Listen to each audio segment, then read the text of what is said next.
Good morning. It's Wednesday, March 4th. Hope you've got your morning coffee. We're going to look at the impact of the market close yesterday, S&P 500 futures today, and a technical analysis of what's to come.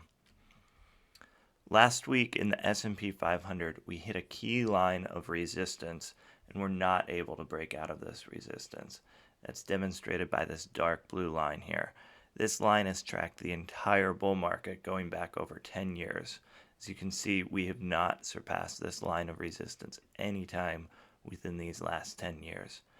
If this line tracked above this during, we'd be considering a potential market melt up that would be forthcoming this spring.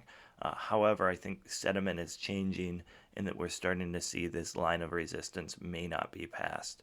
We may be looking at a correction, and we can dive deeper into what that might look like as we consider this line of resistance that has not yet been passed. So looking at the short term, we can see we've been following this price channel about over the last year or so. And this was set up and then further established this spring. We had more of this alignment here as well as in previous times. Right now we're sitting at the bottom of this price channel. If we close today during this price channel below it, it may signal that this channel is finished and that we're going to be looking at a new setup.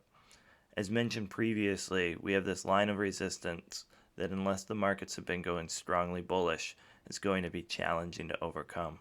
This line of resistance, as well as limited breakouts above the price channel in previous months, indicates that we may at least have a temporary bearish setup.